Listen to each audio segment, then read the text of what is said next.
Alors Africascope, c'est un dispositif qui a été lancé il y a plus de 10 ans par Kantar.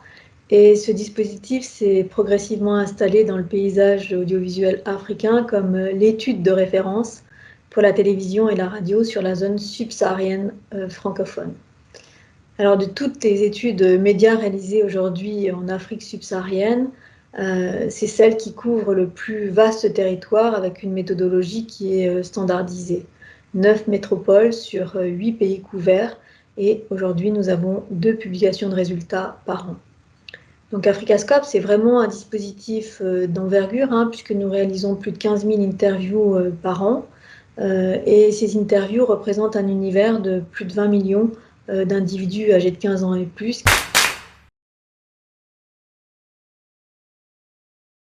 Ce dispositif, il permet de comprendre les habitudes médias des consommateurs et de suivre des indicateurs d'audience et d'équipement sur des cibles sociodémographiques et médias marchés. Il a pour vocation à servir l'ensemble des acteurs du marché. Donc les médias peuvent mesurer la performance de leur programme en termes d'audience et de qualification afin d'optimiser leur offre et éventuellement identifier de nouvelles opportunités de développement. Pour ce qui est des régies et des agences, il s'agit de valoriser les espaces publicitaires et les offres de parrainage TV et radio.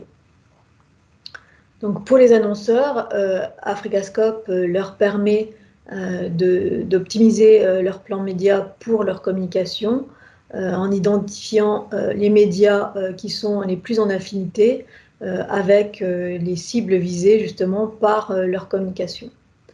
Donc au final, c'est un outil qui est largement utilisé par les différents acteurs du marché publicitaire panafricain. Et c'est une étude qui, aujourd'hui, est la base d'un important volume d'échanges commerciaux pour les ventes d'espaces publicitaires en TV et en radio. Le dispositif, il n'a cessé d'évoluer pour s'adapter et répondre au mieux aux besoins des acteurs du marché, qu'ils soient locaux ou internationaux. Et en 2020, nous avons enrichi la data et innové en doublant le nombre de villes couvertes au sein des pays. Nous sommes passés de 9 capitales à 18 villes, ce qui a permis, in fine, d'avoir des résultats beaucoup plus riches sur les capitales, mais également sur les villes secondaires.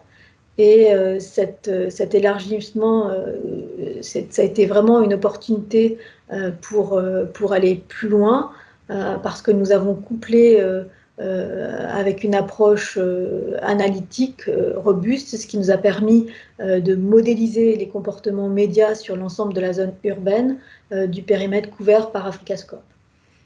Donc c'est une approche qui est vraiment très intéressante parce que cette projection, elle nous permet aujourd'hui de passer d'un univers de plus de 20 millions d'individus à plus de 55 millions d'individus âgés de 15 ans et plus. Et l'intérêt de cette approche pour nos clients, c'est de leur permettre d'avoir une vision plus exhaustive des performances des chaînes de télévision en prenant en compte un univers géographique plus large que les seules capitales. Donc on raisonne maintenant sur l'ensemble de la zone urbaine de chacun des pays couverts par Africascope. Donc ces données Africascope Urban sont disponibles dès ce mois dans les outils d'exploitation Media Planning classiques et viennent compléter notre plateforme Africascope. Pour plus d'informations, je vous invite à nous contacter